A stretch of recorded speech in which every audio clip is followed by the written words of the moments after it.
미국은 지난 주말 증가세가 조금 주춤하던 뉴욕의 사망자가 다시 급증하고 있습니다. 하루 동안 일일 최대 규모인 731명이 목숨을 잃었습니다. 확산세가 정점에 근접했는지를 놓고 의견이 엇갈리고 있습니다. 뉴욕과 인접한 뉴저지주에서는 첫 한인 시의원이 코로나 합병증으로 세상을 떠났습니다. 뉴욕 증시는 폭등 하루 만에 약보합세로 돌아섰습니다. 워싱턴을 연결합니다.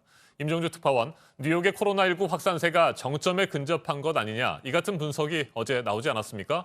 그런데 하루 만에 다시 사망자가 급증하고 있군요. 네, 앤드루 쿠오모 뉴욕 주지사가 브리핑에서 좋지 않은 소식이라며 지난 24시간 동안 사망자가 731명, 일일 최대폭으로 증가했다고 밝혔습니다. 먼저 발표 내용입니다. The bad news is 5,489 New Yorkers have lost their lives to this virus. That is the largest single-day increase. 쿠오모 지사는 신규 입원도 늘었다고 밝혔습니다. 그러나 사망과 입원 두 수치 모두 사흘 평균을 봐야 한다며 그건 하향세라고 말했습니다. 하루 전 정점에 근접했다는 전망을 거듭 확인한 것입니다. 그러나 더 블라지오 뉴욕시장은 시기상조라며 다소 엇갈린 견해를 보였습니다. 이 대목도 들어보겠습니다. We're projecting that we are reaching a plateau in the total number of hospitalizations, and you can see the growth, and you see it starting to flatten. I'm hopeful, but I'm not drawing conclusions until I'm 100% sure and my health team is 100% sure.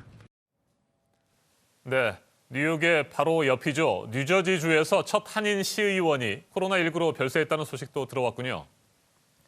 네, 정확하게는 뉴저지주 북부 저지시티의 첫 한인 시의원입니다. 마이클 윤, 우리 이름으로 윤여태 의원이 현지 시간 6일 코로나19로 인한 합병증으로 숨졌습니다. 스티븐 플럽 저지시티 시장은 트위터로 윤 의원의 별세 소식을 알렸고 시 당국은 홈페이지에 추모 동영상을 올렸습니다. 1979년 미국 유학길에 오른 윤 의원은 34년 만에 2013년 한인으로는 처음으로 저지시티 시의원에 당선됐고 2017년 재선했습니다. 자, 이 같은 상황에서 백악관의 한 고위 당국자, 경제활동을 이르면 4주 안에 재개하고 싶다, 이 같은 언급을 했는데 이게 현실적으로 가능하겠습니까? 레리 커들러 백악관 경제보좌관의 말입니다. 언론 인터뷰에서 보건 당국자들이 승인한다면 경제활동을 재개할 것이라고 말했습니다. 그러면서 4주에서 8주 안에 그렇게 할 수 있기를 희망한다고 밝혔습니다. 트럼프 대통령은 당초 오는 12일 부활절까지 경제활동을 정상화하고 싶다고 했다가 확산세가 계속되자 이달 말까지 사회적 거리두기 가이드라인을 연장한 바 있습니다. 이런 가운데 피터 나바로 백악관 국장이 지난 1월 말 최악의 경우 미국인 50만 명이 숨질 수 있다는 내부 경고를 했다고 뉴욕타임스가 보도했습니다. 2월에는 미국인 최대 1억 명이 감염되고 120만 명이 숨질 수 있다는 경고도 했지만 그 당시 트럼프 대통령은 바이러스의 위협을 경시했다고 이 신문은 전했습니다.